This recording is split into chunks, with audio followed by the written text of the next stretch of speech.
Hello and welcome to the IAS academy. आज हम इस वीडियो में 29 मार्च का करंट अफेयर डिस्कस करेंगे। तो चलिए शुरू करते हैं।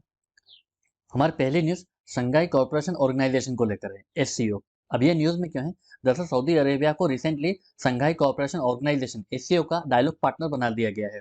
तो जो डायलॉग पार्टनर जब कोई देश बनता है एससीओ का, तो ये पहला कदम माना जाता है कि वो कंट्री जो है वो एससीओ का पार्ट बनना चाहती है। तो पहले उसे डायलॉग पार्टनर बनाया जाता है, फिर उसे ऑब्जर्वर स्टेट का दर्जा दिया जाता है, उसके बाद उसे फुल मेंबरशिप प्रोवाइड की जाती है शंघाई कॉर्पोरेशन ऑर्गेनाइजेशन की। तो इस वजह से अभी फिलहाल शंघाई कॉर्पोरेशन ऑर्गेनाइजेशन है वो न्यूज़ में है। और इस साल जो शंघाई कॉर्पोरेशन ऑर्गेनाइजेशन की जो अध्यक्षता है वो इंडिया कर रहा है। तो प्रीलिम्स में एसीओ के बारे में पूछे जाने की संभावना और ज़्यादा हो गई है। तो अगर हम शंघाई कॉर्पोरेशन ऑर्गेनाइजेशन के बारे में जाने, पहले 1996 में जो एसीओ था उसे शंघाई फाइव के नाम से जाना जाता था, जिसमें रशिया, चाइना, कजाकिस्तान, किर्गिस्तान और ताजिकिस्तान थे। और बाद में 2001 में शंघाई कॉर्पोरेशन ऑर्गेनाइजेशन बना और उज्बेकिस्तान ने एसीओ को ज्वाइन किया। इसका जो चार्टर था वो 2002 में फाइनल हुआ। बेसिकली जो शंघाई कॉर्पोरेशन ऑर्गेनाइजेशन है ये एक इंटरनेशनल ऑर्गेनाइजेशन है और इंटर गवर्नमेंटल ऑर्गेनाइजेशन है, जिसका मेन उद्देश्य ये था कि टेररिज्म, सेपरेटिज्म और एक्सट्रीमिज्म को मिलकर एक साथ फाइट करना, ताकि उस पूरे रीजन से इस पूरी टेररिज्म और सेपरेटिज्म और एक्सट्रीमिज्म की समस्या को काउंटर किया जा सके। 2016 में जब अस्ताना में इसका जब समिट हुआ था, तब इंडिया को और पाकिस्तान को इसका मेंबर बना दिया गया। तो फिलहाल शंघाई कॉर्पोरेशन ऑर्गेनाइजेशन में 8 मेंबर्स हैं। Russia, Kazakhstan, Uzbekistan, Kyrgyzstan, Tajikistan, India, Pakistan और चाइना। इसका जो सेक्रेटरीट है वो चाइना में है। और इसका जो एक इंपॉर्टेंट कंपोनेंट है एससीओ का वो है regional anti terror structure rates. इसका जो हेडक्वार्टर है वो ताशकंद में है। और अभी इसके 4 ऑब्जर्वर स्टेट्स भी हैं, Mongolia, Iran, Afghanistan and Belarus. और अभी एससीओ इसलिए में न्यूज़ में है क्योंकि जो एससीओ की जो एनएसए की जो मीटिंग होने वाली है, नेशनल सिक्योरिटी एडवाइजर्स की, उसमें पाकिस्तान और चीन के जो विदेश मंत्री हैं वो भी पार्टिसिपेट इंडिया में करेंगे, क्योंकि इसकी बैठक इंडिया में होने जा रही है। तो ये इसलिए भी न्यूज़ में रहेगा। तो यूपीएससी इस पर प्रीलिम्स में आपसे क्वेश्चन पूछ सकती है। अगर एससीओ के हम ऑब्जेक्टिव देखें तो इसके ऑब्जेक्टिव है म्यूचुअल ट्रस्ट और गुड नेबरली पॉलिसी बनाना मेंबर स्टेट के बीच में, क्योंकि बेसिकली ये इसी रीजन में एससीओ को टेररिज्म, सेपरेटिज्म और एक्सट्रीमिज्म को फाइट करने के लिए बनाया गया था। इसका मेन ऑब्जेक्टिव यही था। और इसमें इफेक्टिव कॉपरेशन प्रोवाइड करना politics, trade, economic, science, technology, culture में। और काउंटर टेररिज्म में एक्सरसाइज करते हैं, जिसमें इंडिया, चाइना और पाकिस्तान तीनों की आर्मी पार्टिसिपेट करती है। यहाँ तक कि जो इंडिया में जो एक्सरसाइज हुई थी उसमें चाइना और पाकिस्तान की आर्मी ने भी पार्ट लिया था। अगर एससीओ के ऑर्गेनाइजेशन स्ट्रक्चर देखें तो इसमें council of head of states होती है, council of heads of governor होती है, काउंसिल ऑफ फॉरेन मिनिस्टर्स होती है, meeting of heads of minister and departments, council of national coordination, regional anti terrorist structure. ये इंपॉर्टेंट है क्योंकि इसमें जो है वो काउंटर टेररिज्म का ऑपरेशन चला जाता है, एक्सरसाइज की जाती है, जिसमें इंडिया और पाकिस्तान की आर्मी भी पार्टिसिपेट करती है एक साथ। और एससीओ की हर साल एनुअली मीटिंग होती है, सबमिट होती है। तो इस पर यूपीएससी कहीं से भी आपसे क्वेश्चन पूछ सकती है, तो हमें इसके बारे में पता होना चाहिए। अब चलते हैं आगे। हमारी अगली न्यूज़ 2 स्कीम्स को लेकर है, स्माइल और श्रेष्ठ स्कीम। अब ये 2 स्कीम्स हैं, ये किस मिनिस्ट्री की स्कीम्स हैं? ये मिनिस्ट्री ऑफ सोशल जस्टिस और एम्पावरमेंट की स्कीम्स हैं। अगर हम मिनिस्ट्री ऑफ सोशल जस्टिस और एम्पावरमेंट की स्कीम्स देखें तो इसमें कई सारे इनिशिएटिव्स हैं जो यूपीएससी आपसे पूछ सकती है, जिसमें नमस्ते, PM Yashasvi, PM Ajay, Shreshtha, PM Daksh, transgender person protection of rights act 2019, नशा मुक्त भारत अभियान, स्माइल, एल्डर लाइन।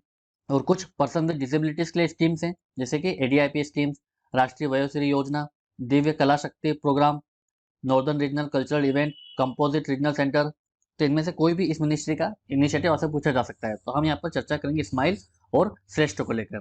तो यहाँ पर जो श्रेष्ठ स्कीम का मतलब है the scheme for residential education for students in high school in targeted area, Shreshtha. और स्माइल का मतलब है support for marginalise individuals for livelihood and enterprise. तो जो श्रेष्ठ स्कीम है इसका ऑब्जेक्टिव ये है कि एनजीओ को फाइनेंशियल असिस्टेंस दिया जाएगा, ताकि वो शेड्यूल क्लास के जो बच्चे हैं उन्हें एजुकेशन प्रोवाइड किया जाए। उनके लिए residential school, non residential school, hostel for both primary and secondary students के लिए प्रोवाइड किया जाएगा।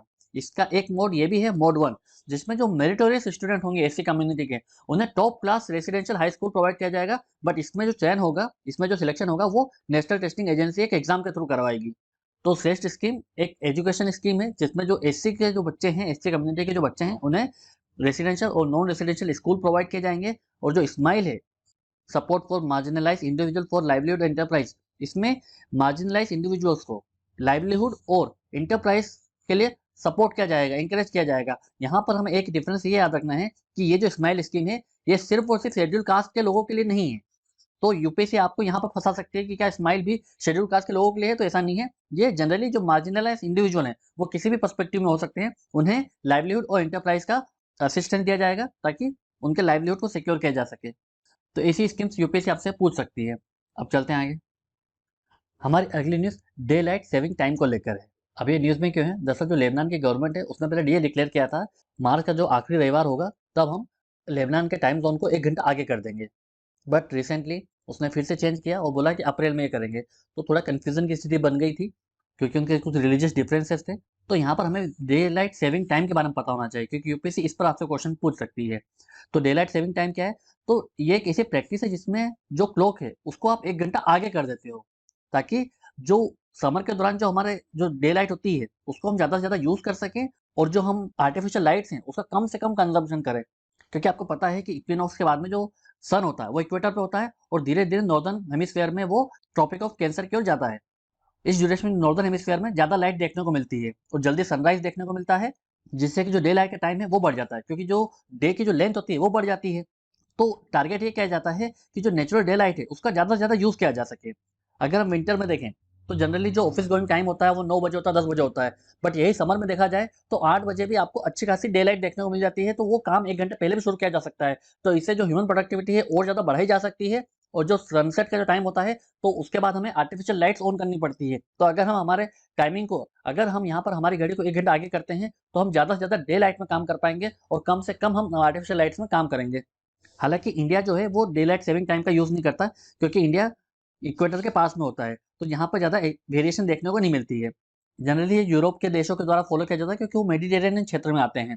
क्योंकि जो समर आता है नॉर्दर्न हेमिस्फीयर में जो सन होता है वो टिल्ट करता है नॉर्दर्न हेमिस्फीयर की तरफ, तो वहाँ पर ज़्यादा से ज़्यादा डे लाइट देखने को मिलती है। इस वजह से वो अपनी घड़ी को 1 घंटा आगे कर लेते हैं। तो इसके फेवर में आर्गुमेंट ये दिया जाता है कि इसमें ज़्यादा आपको प्रोडक्टिव आवर्स देखने को मिलते हैं डे टाइम, क्योंकि जो दिन होता है वो थोड़ा लंबा होता है, बड़ा हो जाता है। और जो एनर्जी का कंजम्पशन है वो कम किया जा सकता है क्योंकि आर्टिफिशियल लाइट में आपको कम काम करना पड़ता है। जनरली आपका ज़्यादातर काम होता है वो डे लाइट में भी हो जाता है। इसकी शुरुआत हुई थी अप्रैल 1960 में ड्यूरिंग वर्ल्ड वॉर वन, जिसमें Germany day light saving time के जरिए अपनी घड़ी को 1 घंटा आगे कर लिया था ताकि कम से कम आर्टिफिशियल लाइटिंग को यूज़ किया जाए। इसके अलावा यूरोपियन यूनियन में 28 मेंबर स्टेट्स हैं जो डे लाइट सेविंग टाइम का यूज़ करती हैं, जिसमें मार्च और अप्रैल में ये अपनी घड़ी को 1 घंटा आगे कर लेते हैं और जब ऑटम आता है सितंबर अक्टूबर वहाँ पर वापस से अपनी घड़ी को 1 घंटा पीछे कर लेते हैं। हालाँकि इसके कुछ नुकसान भी बताए जाते हैं कि एक तो आपका जो सर्केडियन रिदम होता है हमारी बॉडी का, वो गड़बड़ हो जाती है। उसके बाद में कई एक्सीडेंट्स देखने को मिले हैं, स्टॉक परफॉर्मेंस भी घटा है और कुछ हेल्थ प्रॉब्लम देखने को मिलते हैं। तो ये इसके कुछ कॉन्स होंगे जो हमें पता होना चाहिए। इंडिया में भी कई बार ऐसी डिमांड चलती है कि इंडिया को भी डे लाइट सेविंग टाइम का यूज़ करना चाहिए। क्योंकि अगर आपका 9-10 बजे का ऑफिस गोइंग टाइम है, बट सपोज़ करो आसाम जैसे क्षेत्र नॉर्थ ईस्ट में जहाँ पर जो डे लाइट है वो जल्दी आ जाती है, तो इनका बहुत सा टाइम जो है वो बेकार चला जाता है। तो यही आर्गुमेंट दिया जाता है कि हमें डिफरेंट टाइम ज़ोन रखना चाहिए।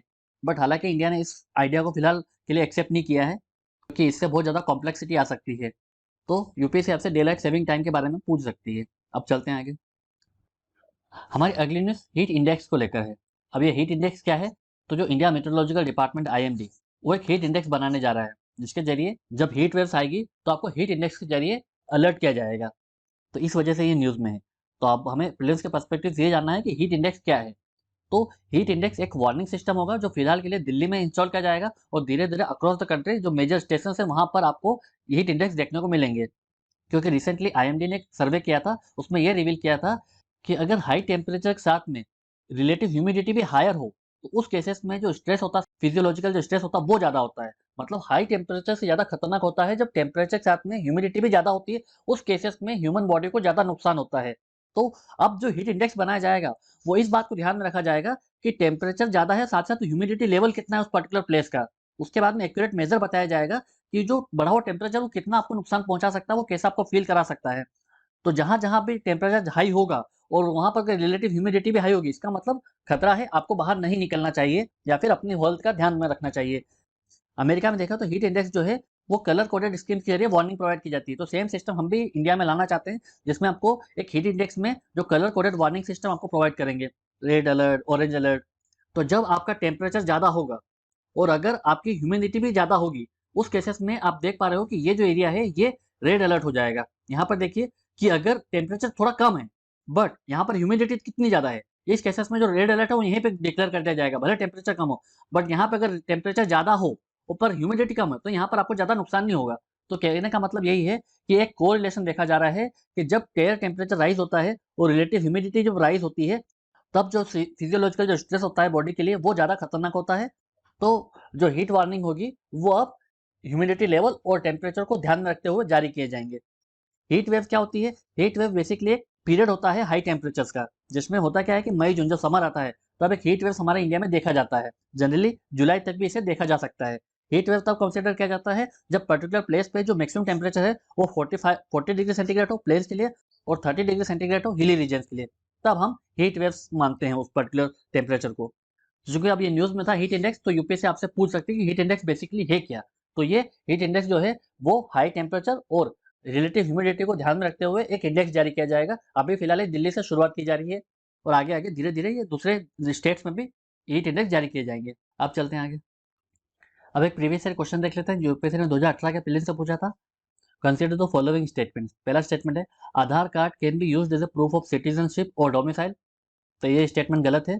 आधार सिर्फ और सिर्फ आपके रेसिडेंस को ऑथेंटिकेट करता है, ना कि आपको सिटीजनशिप और या फिर डोमिसाइल का आधार देता है। तो यहाँ पर ये स्टेटमेंट गलत हो गया। इसके बाद में once issued Aadhaar number can not be deactivated और omitted by the issuing authority. ये भी स्टेटमेंट गलत है, क्योंकि जब आप आधार को 3 कंसेक्यूटिव ईयर्स के लिए आप यूज नहीं करते हो तो उसको नॉन यूसेज माना जाएगा और वो डीएक्टिवेट कर दिया जाएगा यूआईडीएआई द्वारा। उसके बाद में अगर मल्टीपल एक नाम से मल्टीपल आधार कार्ड बनाए गए हैं उस केसेस में भी डीएक्टिवेट या फिर ओमिटेड कर दिया जाएगा इशूइंग अथॉरिटी के द्वारा। तो दोनों स्टेटमेंट गलत होंगे। तो इसका आंसर क्या हो जाएगा? D, neither one nor two. इस वीडियो के पीडीएफ को डाउनलोड करने के लिए आप हमारे टेलीग्राम चैनल को ज्वाइन कर सकते हैं। ऐसे और करंट अफेयर की वीडियोस के लिए आप हमारे यूट्यूब चैनल को सब्सक्राइब कर सकते हैं। आज के वीडियो में सिर्फ इतना ही है। Thank you very much.